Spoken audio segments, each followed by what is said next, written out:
The ink on the divorce papers wasn't even dry when Richard poured the champagne.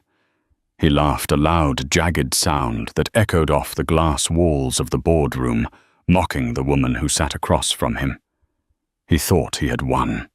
He thought stripping Isabella of her title, her home, and her shares in the company they built together was the final victory.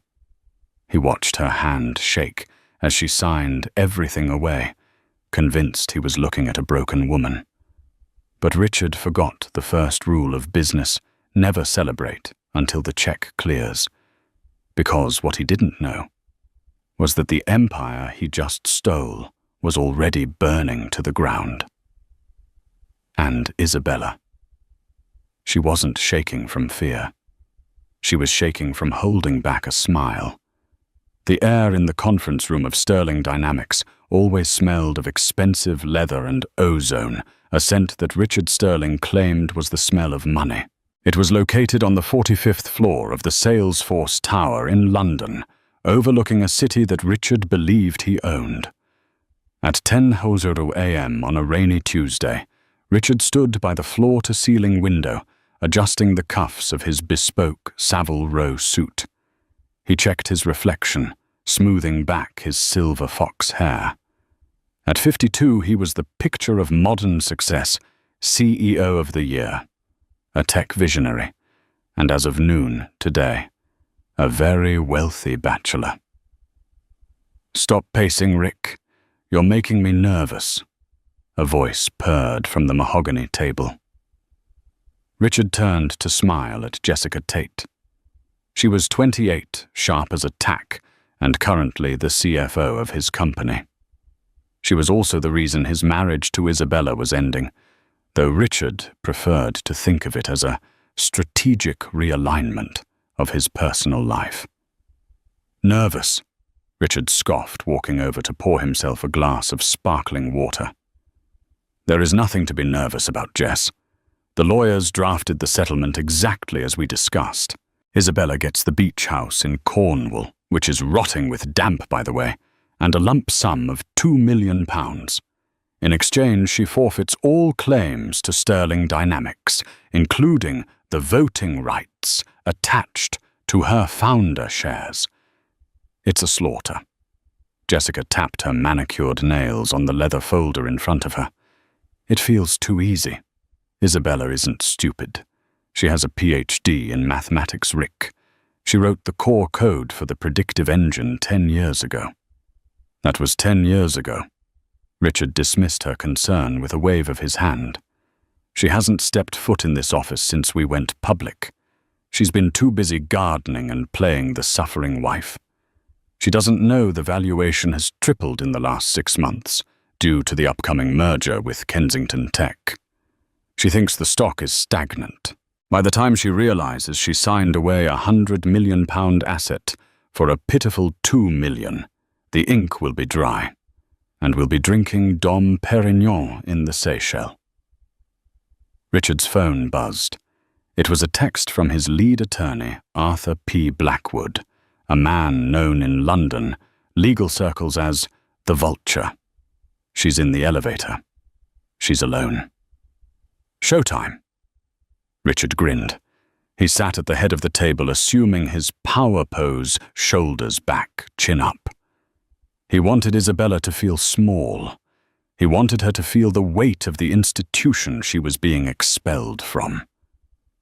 For years, Richard had carefully orchestrated this moment.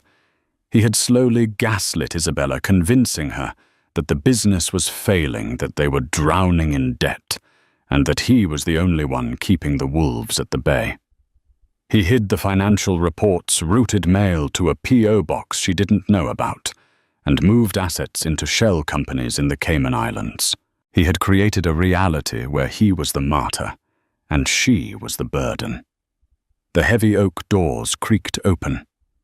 Isabella Sterling entered. She looked nothing like the vibrant, sharp-witted mathematician he had married 20 years ago. She wore a grey, shapeless raincoat that looked like it had been bought at a charity shop. Her hair, usually a chestnut cascade, was pulled back into a severe, messy bun. She carried no designer handbag, just a tattered tote bag and a wet umbrella that dripped onto the pristine carpet. Richard exchanged a smirk with Jessica. "She looks defeated," his eyes said. "Isabella," Richard said, his voice dripping with faux sympathy. "Thank you for coming. I know this is difficult." Isabella didn't look at him. She didn't look at Jessica, who was blatantly wearing the diamond tennis bracelet Richard had bought, using the company account, technically Isabella's money. "Let's just get this over with, Richard," Isabella said, her voice raspy, as if she hadn't spoken in days. She pulled out a cheap plastic chair and sat down, clutching her tote bag to her chest. "Arthur isn't here?" she asked, looking around the room. "Mr. Blackwood is on a call, but he's prepared everything." Richard lied smoothly. Blackwood was actually in the next room, watching via a hidden camera feed, ready to burst in if Isabella showed a spine. But looking at her now, shoulders slumped, eyes downcast, Richard knew the lawyer wouldn't be needed. "The documents are in front of you," Richard said, sliding a thick stack of papers across the mahogany. "It's exactly what we discussed last night. You get the house, the car, and the cash settlement. I take the debt, the company, and the stress. It's a generous offer, Bella. More than you deserve, considering you haven't contributed to the bottom line in a decade." Isabella stared at the papers. Her hand trembled as she reached into her bag. Richard expected her to pull out a tissue. Instead, she pulled out a pair of reading glasses, cheap pharmacy ones, not her usual prescription frames. "You're really doing this, Richard?"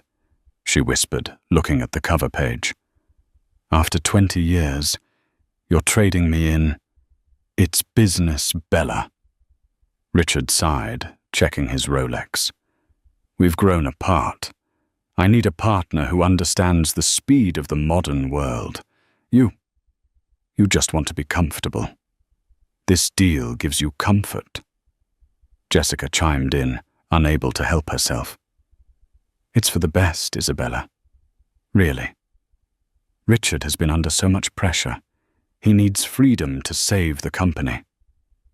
Isabella finally looked at Jessica. For a split second, the fog in Isabella's eyes seemed to clear, replaced by something cold and sharp, like a scalpel glinting in the dark. But it vanished so quickly, Jessica thought she imagined it. "Save the company," Isabella repeated slowly. "Yes, someone has to." The silence in the room was heavy, broken only by the rhythmic tapping of rain against the glass. Richard watched Isabella flip through the pages. She wasn't reading them. She was just turning them, her eyes unfocused. Good, he thought. If she actually read Clause 14, Section B, she'd realize she was indemnifying me against all future lawsuits regarding the intellectual property. "The pen," Isabella murmured. Richard uncapped a Mont Blanc fountain pen, the one she had given him for their 10th anniversary, and held it out to her. The symbolism was cruel, and he relished it. "Here," he said. "Sign where the stickers are." Isabella took the pen. Her fingers were pale, devoid of the wedding ring she had worn for 2 decades. She hovered the nib over the signature line on the first page, the asset division agreement. "Richard," she said, pausing, "are you sure the valuation listed here is correct?" £2 million for my half." Richard's heart skipped a beat, but he kept his face like stone. "Bella, the company is underwater.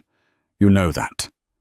I'm taking out a loan just to pay you that $2 million. I'm doing you a favor. If we liquidated today, you'd get nothing." It was a lie. A brazen, quantifiable lie. The internal audit on Richard's laptop, currently sitting 3 feet away, valued the company at $400 million. "I see," Isabella said. "And the Kensington merger. The rumors in the Financial Times?" Richard laughed, a harsh barking sound. Fake news. Market speculation. There is no merger. Kensington wouldn't touch us with a barge pole in our current state. That's why I need full control to fix the mess. Isabella nodded slowly. Okay. If you say so, Richard. I've always trusted you with the numbers. You have, he said, leaning forward, his predator instincts kicking in. And I've never let you down. Sign it, Bella. Go to Cornwall. Be happy. She lowered the pen. Scritch. Scratch. She signed. Richard felt a rush of adrenaline so potent it was almost sexual. She signed the asset division, then the non-disclosure agreement, then the transfer of stock. With every signature, Richard became richer. You're going fast. Jessica noted, her voice tinged with suspicion. Don't you want to call your lawyer? I thought you hired Simon P. Sterling from the city. Isabella didn't look up. Simon advised me against this, she said softly, signing another page. He said Richard was hiding assets. He said I should demand a forensic audit. Richard stiffened.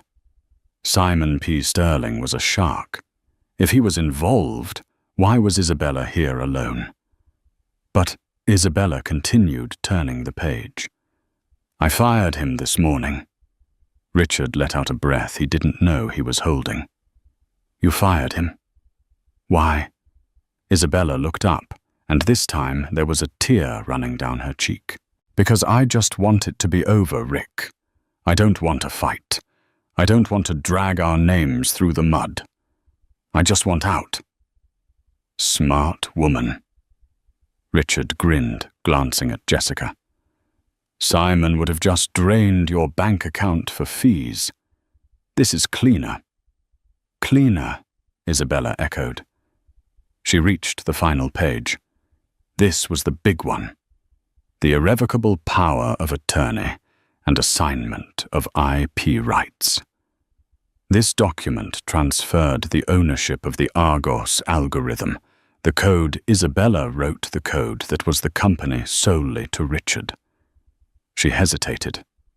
Richard, she asked, her voice trembling.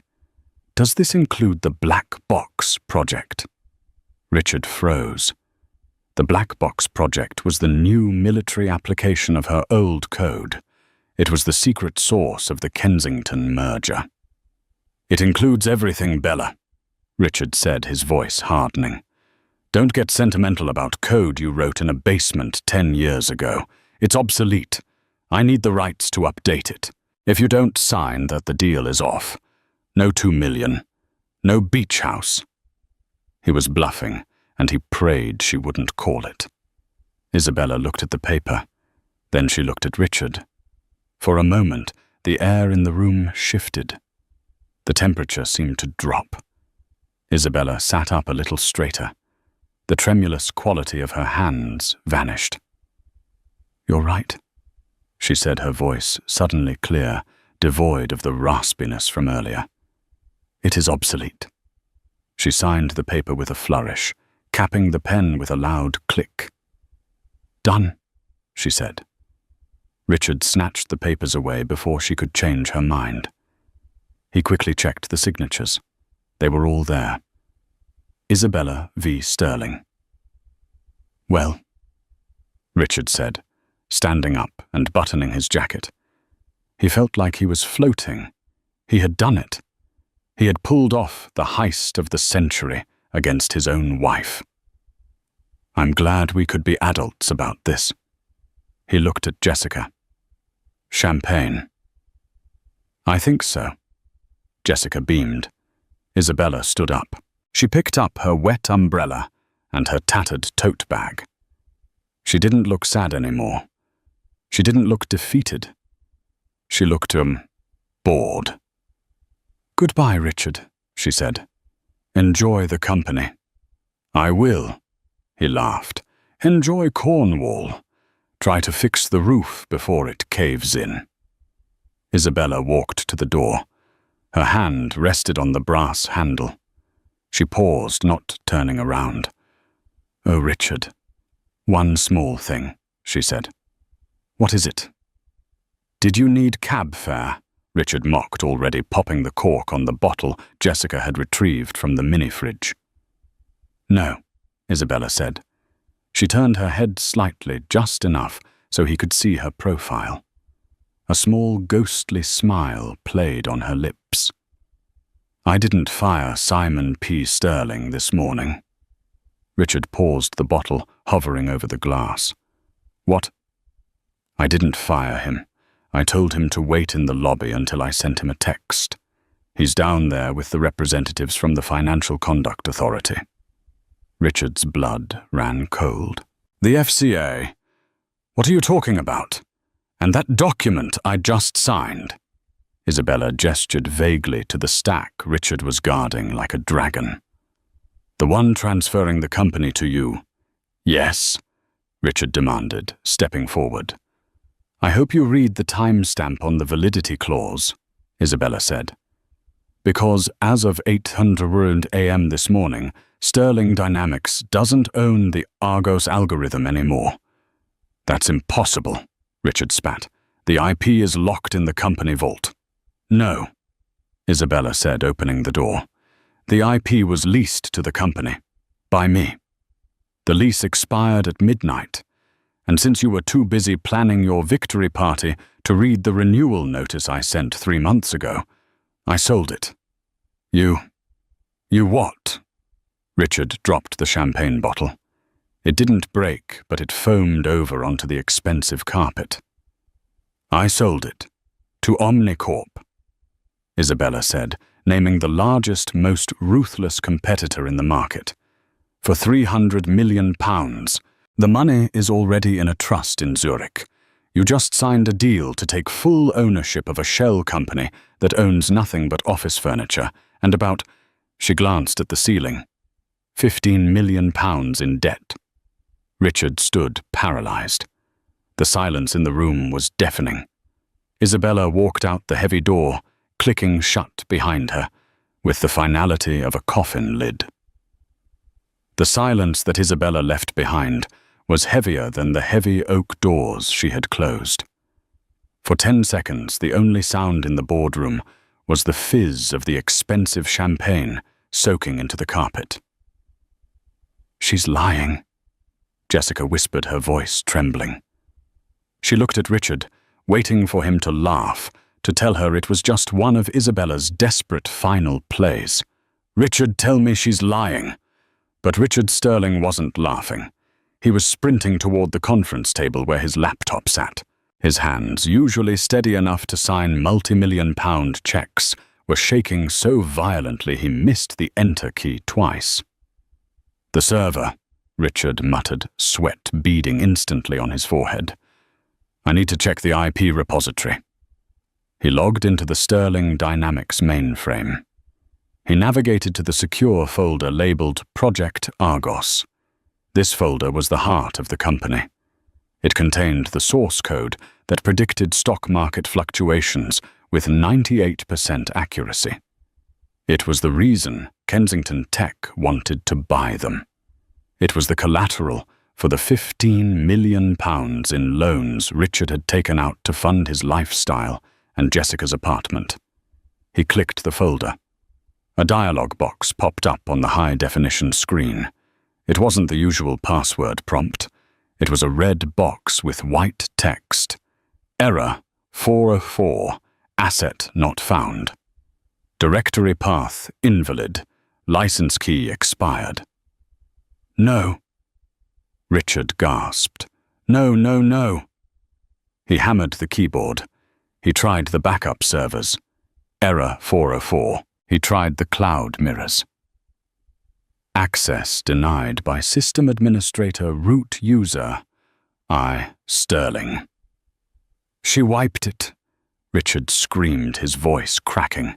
He spun around, eyes wild. "She deleted the code. That's sabotage.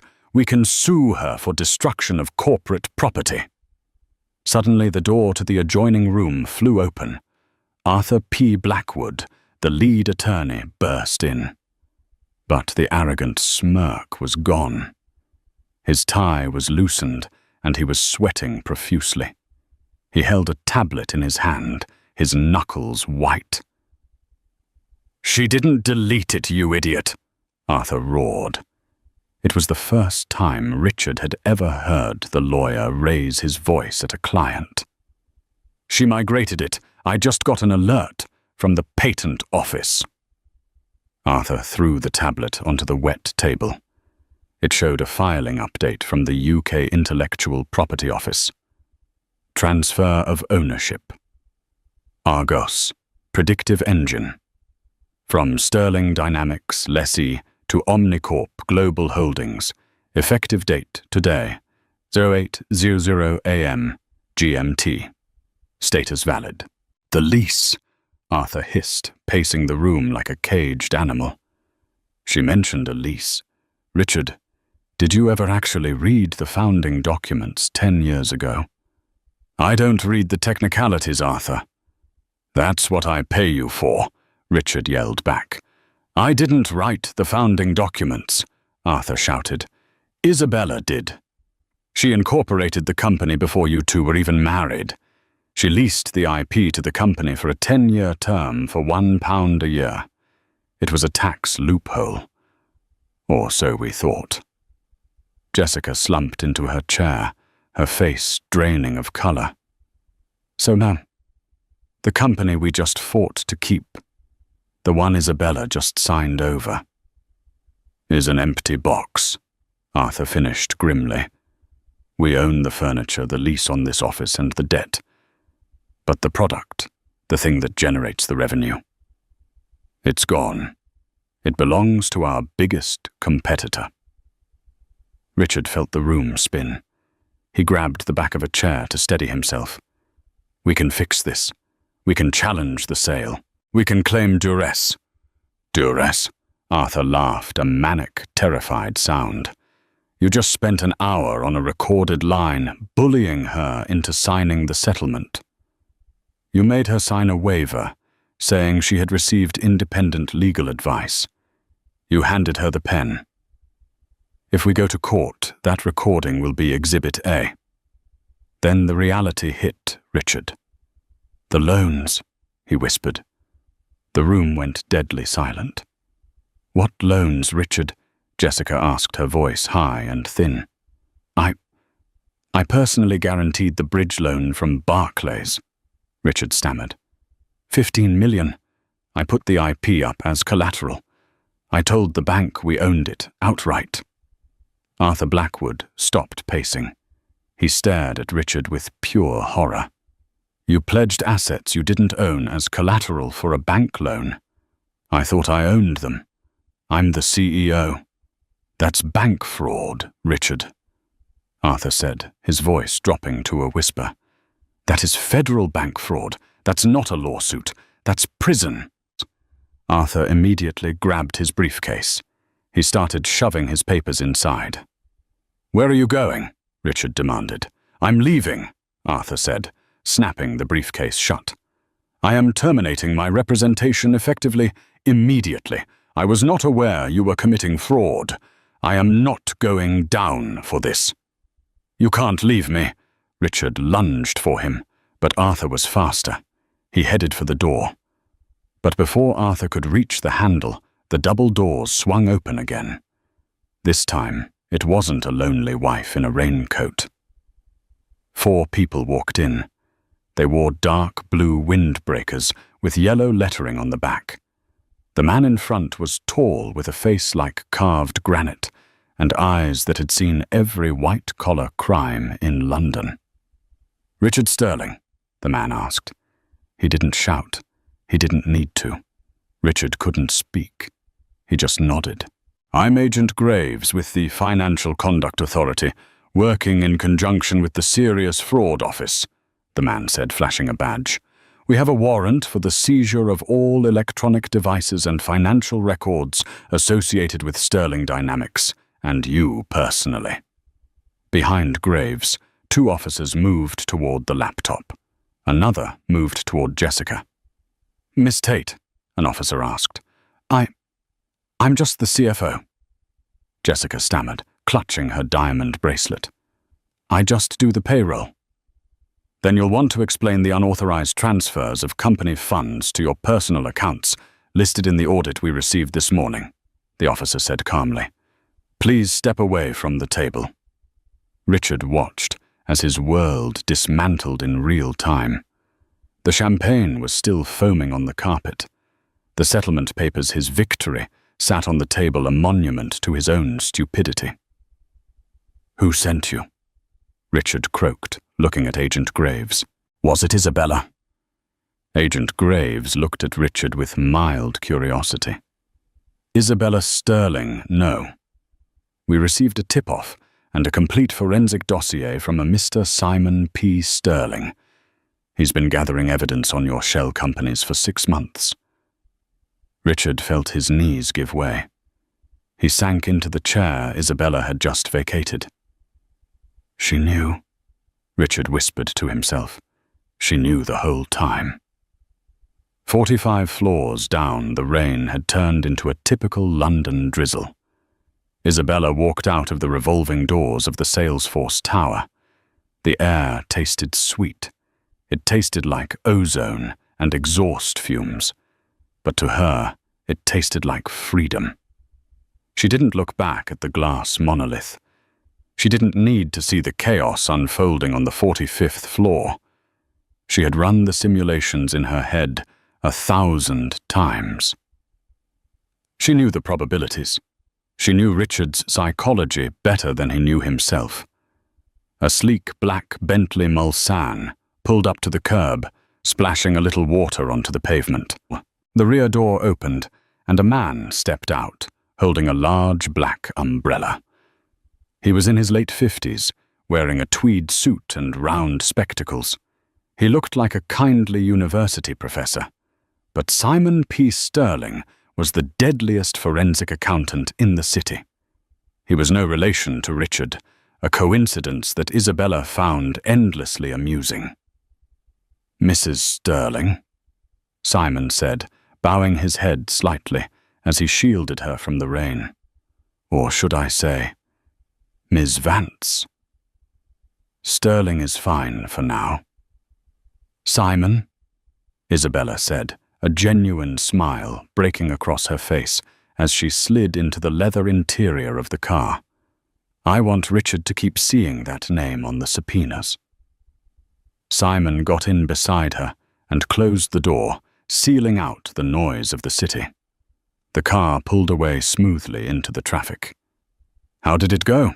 Simon asked, opening a silver thermos and pouring 2 cups of tea. "Textbook," Isabella said, taking the cup. He didn't read the documents. He was too busy gloating. He signed the indemnity clause. He accepted full liability for the company's debts in exchange for my shares. "Brilliant," Simon chuckled. "And the IP transfer confirmed at 8:01 a.m., Isabella said. "Omnicorp's tech team has already locked the servers. Richard is currently the proud owner of a digital ghost town."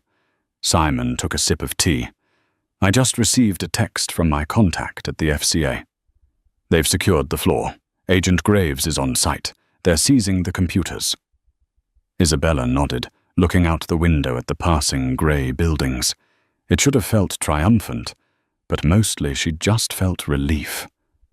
"You know," she said softly, "I gave him a chance. 3 months ago, I put the lease renewal on his desk.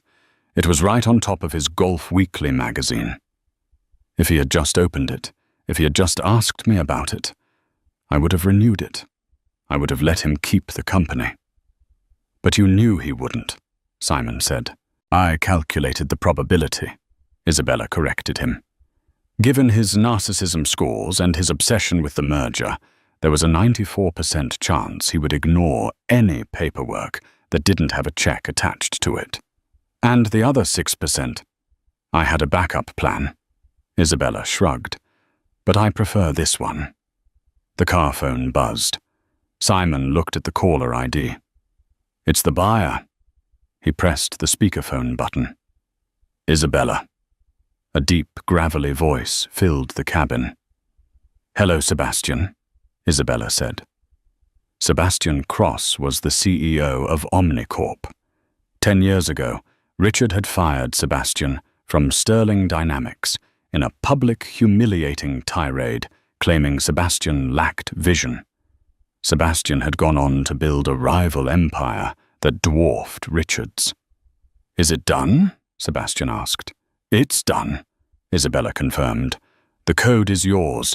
The keys are in your secure drop." "And Richard, the FCA is with him now." There was a pause, and then a low, satisfied laugh from the other end. "You're a dangerous woman, Isabella. Remind me never to divorce you." Isabella smiled. "You have to marry me first, Sebastian, and we have business to discuss. I'm not just selling you the code for cash." I know. Sebastian sighed, though he sounded amused. "Clause 7. You want a seat on the board."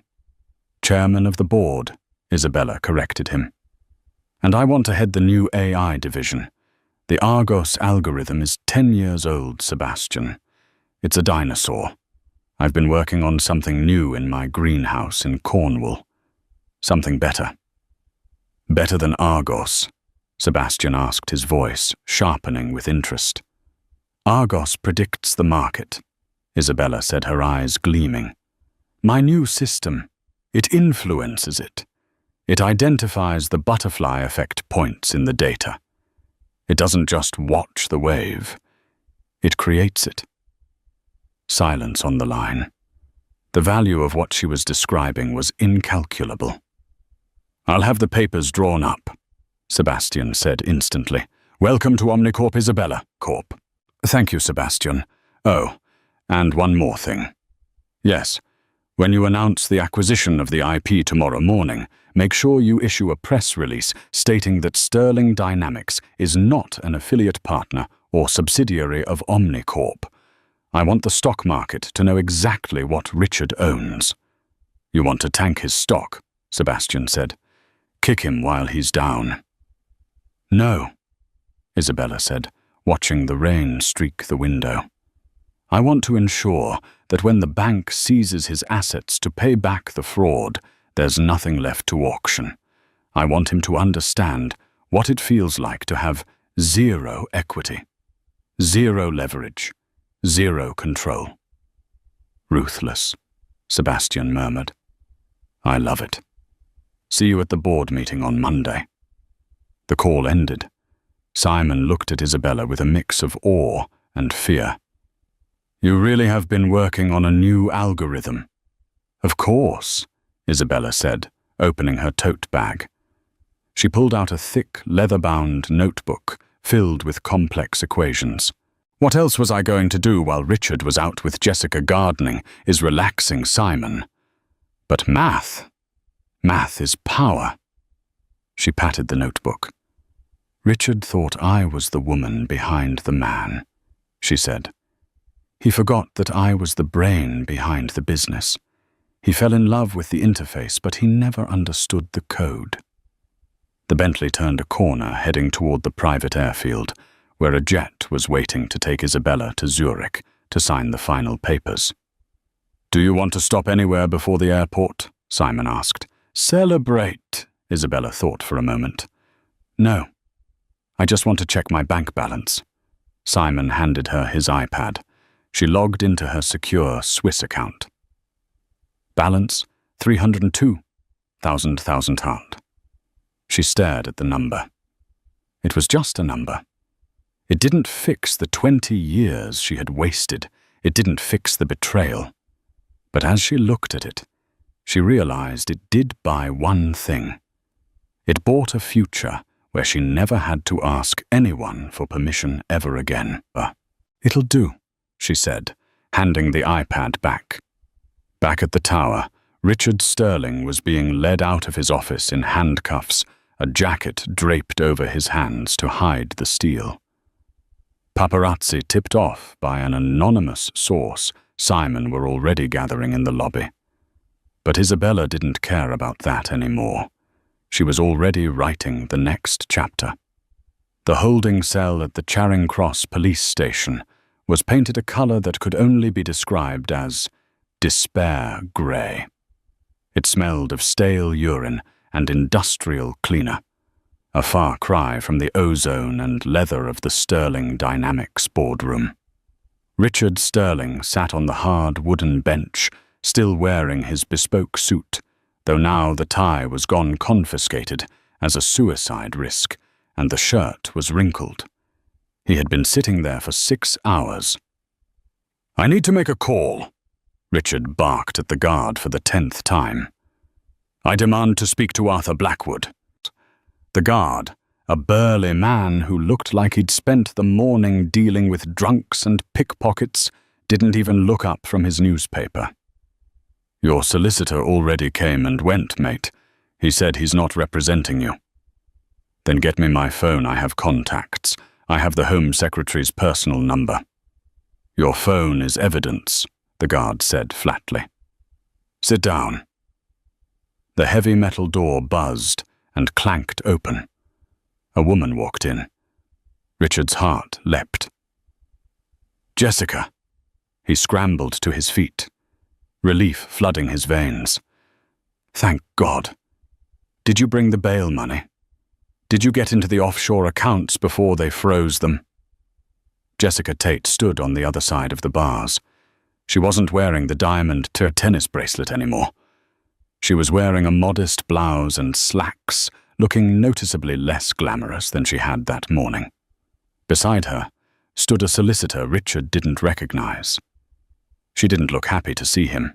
In fact, she looked at him with the same detached disgust one might have for a dead rat on the subway. "I'm not here to bail you out, Richard," Jessica said, her voice devoid of the purring warmth he was used to. Then why are you here?"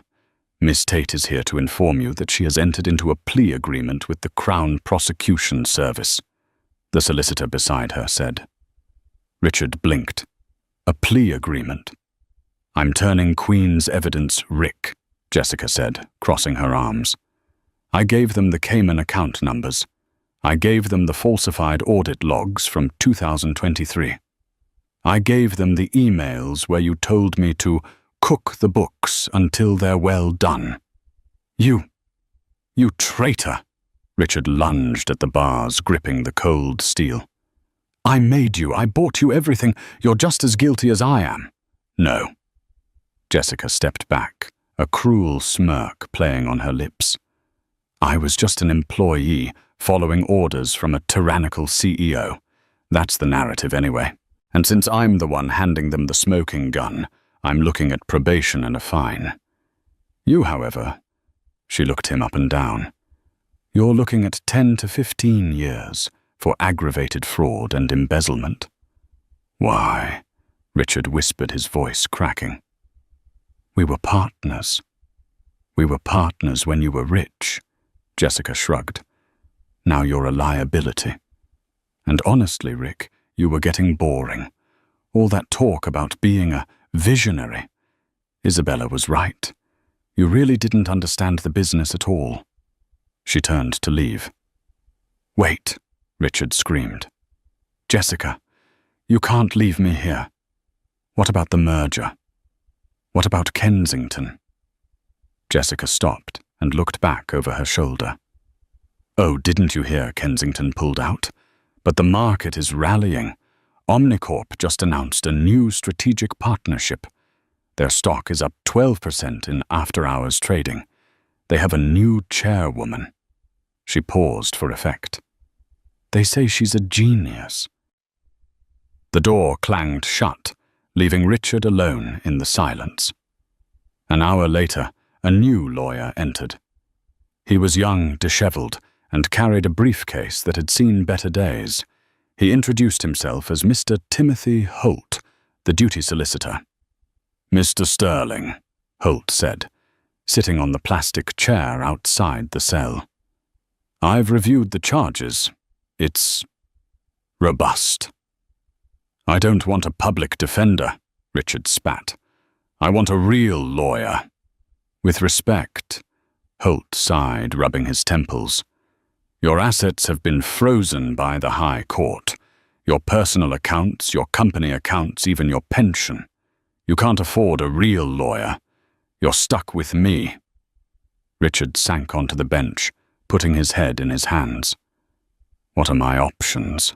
he mumbled. "Well," Holt flipped through a file. "The evidence provided by your ex-wife and Miss Tate is comprehensive. The forensic trail is airtight. The prosecution is offering a deal. A deal. Plead guilty to 3 counts of bank fraud and 1 count of corporate malfeasance. They'll recommend 8 years. You'll be out in 4 with good behavior." 8 years. Richard looked up, horrified. "I can't go to prison. I'm Richard Sterling." "Mr. Sterling," Holt said gently. "The alternative is going to trial, and if you go to trial against Isabella Sterling, I mean, she's listed as the primary expert witness for the prosecution. I've seen her witness statement. She has math on her side. She has tracked every penny you stole down to the decimal point. If a jury sees that they won't give you 8 years, they'll give you 20. Richard stared at the concrete wall. He closed his eyes and saw Isabella's face in the boardroom, the way she had looked at him not with anger but with boredom. "She planned this," Richard whispered. "She planned the whole thing." "From what I can tell," Holt noted, looking at the complex timeline in the file, "she started planning this 18 months ago, right around the time you bought the yacht." Richard let out a dry, broken laugh. He had named the yacht The Bachelor. "She wins," Richard said. 6 months later. "The Old Bailey is the most famous criminal court in the world. It is a place of high drama, where the fate of murderers and thieves is decided. But today, courtroom number 1 was packed with business journalists and tech bloggers. This was the trial of R.V. Sterling, or as the tabloids called it, the divorce of the decade." Richard sat in the glass-enclosed dock. He had lost weight. His silver hair, once perfectly coiffed, was now thin and grey. He wore a cheap suit provided by the court. He looked less like a CEO and more like a tired, defeated old man. He had rejected the plea deal. His pride wouldn't let him plead guilty. He convinced himself that he could charm the jury, that he could explain it was all a misunderstanding, a technical error. He was wrong. For 3 days, the prosecution had dismantled his life. They showed the emails. They showed the bank transfers. Jessica Tate had testified with tearful and fake remorse, painting Richard as a manipulative monster who forced her to fudge the numbers. But everyone was waiting for the final witness. "The prosecution calls Isabella Sterling." A murmur went through the gallery. The heavy doors opened. Isabella walked in. She was unrecognizable from the woman in the raincoat. She wore a tailored navy power suit that screamed quiet luxury. Her hair was styled in a sharp, elegant bob. She walked with a grace and confidence that sucked the air out of the room. She took the stand. She swore the oath. "Mrs. Sterling," the prosecutor. A sharp woman named Miss Hargreaves began. "Can you explain to the jury your role in Sterling Dynamics?" "I was the co-founder," Isabella said, her voice clear and melodic, "and the primary architect of the Argos algorithm." "And when did you become aware of the defendant's financial irregularities?" "On November 14th, 2023, Isabella said. "I noticed a discrepancy in the dividend yields. I ran a variance analysis. The numbers didn't add up. The probability of such a variance happening naturally was less than 1 in a billion." "What did you do?" "I continued to observe," Isabella said calmly. "I needed to gather a statistically significant data set to prove intent. I didn't want to accuse my husband of a crime based on an anomaly, so I built a background program, a daemon that mirrored his keystrokes and financial approvals." Richard gripped the railing of the dock. She had been spying on him. While he was sleeping, while he was bragging about his success, She was recording every move. "And what did this program find?" Ms. Hargreaves asked. Isabella looked directly at Richard. Her eyes were cold. "It found that Richard was siphoning capital from the R&D budget to pay for a lifestyle we couldn't afford. It found that he had leveraged the company's IP, which he did not own, to secure loans he could not repay. It found that Sterling Dynamics was, mathematically speaking, a Ponzi scheme." "Objection." Richard's lawyer, the weary Mr. Holt, stood up half-heartedly. "Prejudicial language." "Sustained," the judge said. "The witness will stick to the facts." "The fact," Isabella corrected herself, "is that the liabilities exceeded the assets by a factor of 10. The company was insolvent." "Thank you," Ms. Hargreaves said. "Now, Mrs. Sterling, the defense claims that you trapped the defendant, that you withheld information about the IP lease expiration to entrap him into committing fraud. How do you respond?" Isabella turned to the jury. "I sent 3 registered letters reminding him of the renewal. I put a calendar invite in his Outlook. I left the contract on his desk. Richard is a CEO. It is his fiduciary duty to read contracts. I didn't trap him. His own negligence trapped him. I simply stepped out of the way of the falling debris." The jury nodded. They liked her. She was smart, composed, and undeniably the victim who had fought back. "Your witness," Ms. Hargreaves said. Mr. Holt stood up. He knew this was a losing battle. "Mrs. Sterling, you sold the IP to Omnicorp for a significant sum, did you not?" "I did." "So you profited from your husband's downfall?" Isabella tilted her head. "I profited from my own invention, Mr. Holt. My husband's downfall was a separate variable. Correlation does not imply causation. Richard fell because he broke the law. I succeeded because I built something valuable. They happened simultaneously, but one did not cause the other." "But you knew," Holt pressed. "You knew signing those divorce papers would trigger his arrest." "I knew there was a high probability," Isabella admitted, "but Richard had a choice. He could have read the papers. He could have been honest. He could have treated me with respect. If he had done any of those things, the outcome would have been different. He chose his path. I just calculated the result." Richard couldn't take it anymore. "You witch!" he shouted from the dock, standing up. "You cold-hearted witch! You set me up. You wanted this. Order!" The judge banged the gavel. "You were nothing without me." Richard screamed, his face red. "You were just a housewife. I was the face. I was the star." Isabella looked at him. She didn't flinch. She just leaned into the microphone. "You were the interface, Richard?" she said, her voice amplified through the courtroom. "But an interface is useless without the code, and I was always the code." The silence that followed was absolute. Richard slumped back into his chair, defeated. He knew, and everyone in the room knew, that it was over. The gavel came down like a thunderclap.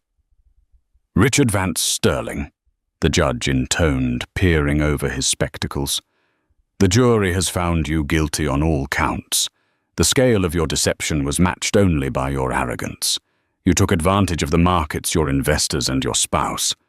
This court sentences you to 12 years in His Majesty's prison." Richard didn't scream this time. He didn't cry. He just felt numb. As the bailiffs cuffed him and led him away, he scanned the gallery one last time. He saw Jessica Tate, who refused to meet his eyes. He saw his former business rivals, who were furiously typing on their phones, no doubt tweeting about his demise. And he saw Isabella. She stood at the back of the room, next to a tall man in a dark charcoal suit, Sebastian Cross, the CEO of Omnicorp. As Richard passed them, Isabella didn't smile. She just nodded a small, polite acknowledgement of an equation balanced. 2 years later.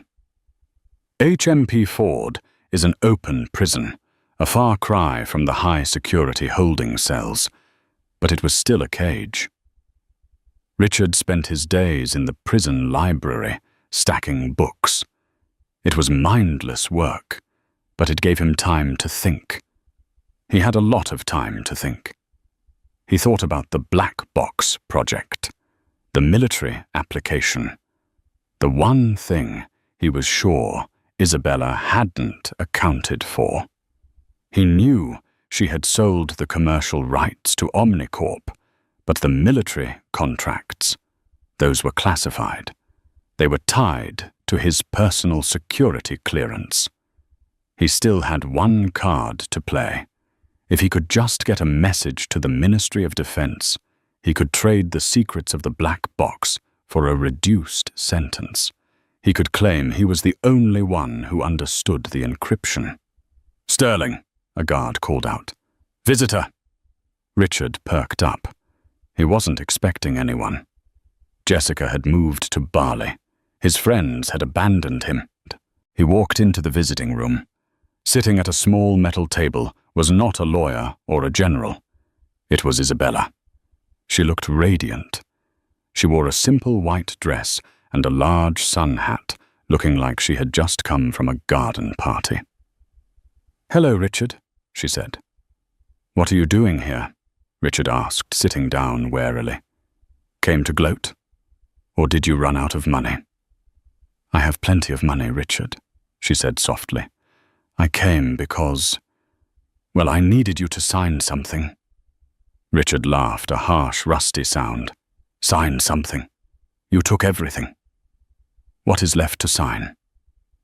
Isabella slid a single piece of paper across the table. It wasn't a legal document. It was a technical schematic. Richard looked at it. His eyes widened. It was the architecture for the black box. "You're trying to sell it," Richard realized. "You can't. It's classified. You need my key." "I don't need your key, Richard," Isabella said, "because the black box doesn't exist." Richard froze. "What?" "The Black Box project," Isabella explained, "was a simulation.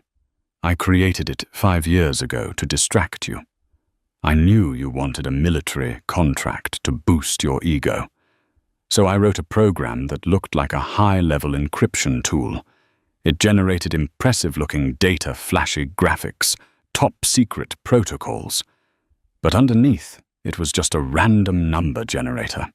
"No." Richard shook his head. "I saw the demos. It worked.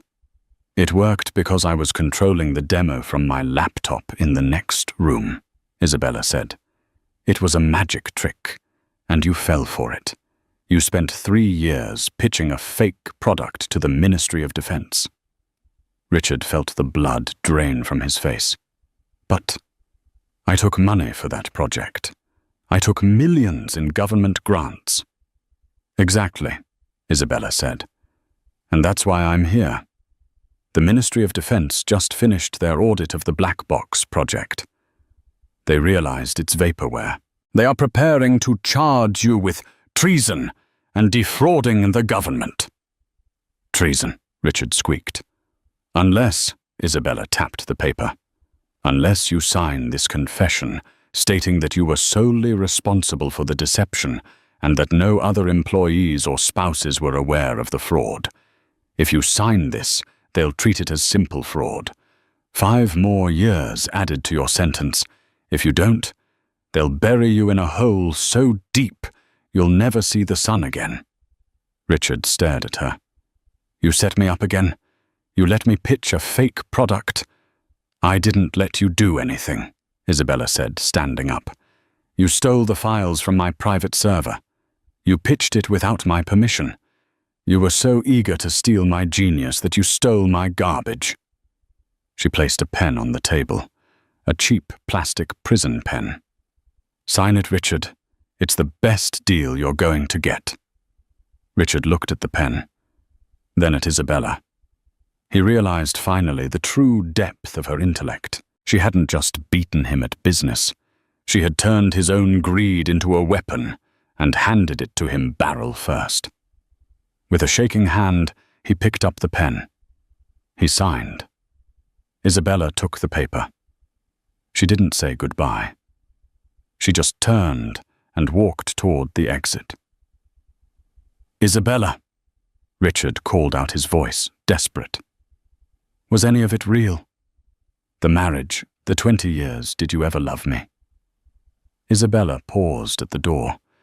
She looked back, her silhouette framed by the bright light of the outside world. "I loved the man I thought you were, Richard," she said, "but that man was just a projection, a bad interface. I finally fixed the glitch." The door closed. Richard Sterling sat alone at the metal table. He looked down at his hands, empty, shaking and powerless. Outside, the sun was shining, but in his world, the screen had finally gone black. What a brutal checkmate. Richard spent his whole life thinking he was the player, never realizing he was just a pawn in Isabella's master game. He stole her genius, only to find out he was stealing his own destruction. It just goes to show, never underestimate the person who knows your passwords and your secrets. Who do you think was more ruthless, Richard, for his greed, or Isabella for her revenge? Let me know in the comments below. I read every single one. If you enjoyed this story of justice served cold, please hit that like button, subscribe to the channel, and turn on notifications. We have an even crazier story of corporate betrayal coming next week. You won't want to miss it. Thanks for watching.